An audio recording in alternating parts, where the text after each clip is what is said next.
Beautiful faces beautiful place అంటూ ఉంటాను నేను. సో అలాగే బ్యూటిఫుల్ ప్లేస్లో చాలా చక్కగా ఈ కన్వెన్షన్ చుట్టూ అంతే హోటల్స్ కూడా ఏర్పాటు చేశారు.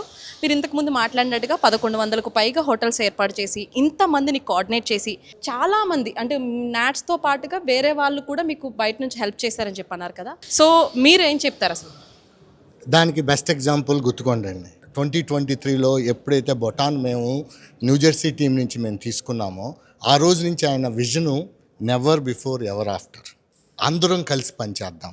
చాలా బ్యాక్గ్రౌండ్లో వర్క్ చేసి ఆయన పర్టికులర్ పీపుల్ని సెలెక్ట్ చేసుకుని ప్లస్ దాంతోపాటు ఆయన సెలెక్ట్ చేసుకోవడం బట్ ఫ్రీడమ్ ఇచ్చారు. ఏంటంటే మై వే ఈజ్ హైవే అన్న పాలసీ శ్రీనివాస్ గారిది కాదు. శ్రీనివాస్ గారు ఎప్పుడూ కూడా ఎట్లా ఉంటారంటే అందరు ఒపీనియన్లు తీసుకుని అందరితో కలిసి మన ట్యాగ్ లైన్ ఏంటి, ఇది మన తెలుగు సంబరం జరుపుకుందాం కలిసి అందరం, అదే పాలసీలో ఆయన మిగతా టీం అందరినీ ఓన్ టీంని ఫామ్ చేసుకోమన్నారు. నేను జాయింట్ సెక్రటరీ ఎవరిని తీసుకున్నానంటే ఆయన అసలు ఇంతమట్టుకు నాట్స్లో ఎప్పుడూ లేడండి. ఫస్ట్ టైం నాట్స్లోకి తీసుకొచ్చి మన విజయ్ చిన్నం అనే అతన్ని నేను జాయింట్ సెక్రటరీగా చేస్తే వాళ్ళు ఏమన్నారంటే ఎవరితను కొత్త పర్సన్ వచ్చారు అని చెప్పి అనుకున్నారు. నవ్ హీ బికమ్ ఏ నాట్ సంబరాలకు తమ్ముడు అయిపోయాడండి. అందరూ తమ్ముడు అని పిలుస్తున్నారు. ఆ ఫ్రీడమ్ శ్రీనివాస్ గారు ఇచ్చారు. అలాగే ఇప్పుడు రాజేష్ ఉన్నారు. రాజేష్ హాస్పిటాలిటీ అని తీసుకోగానే మిగతా వాళ్ళు ఎవరు సెలెక్ట్ చేసుకోమన్నారని చెప్పి శ్రీనివాస్ గారు ఎప్పుడు ఇన్వాల్వ్.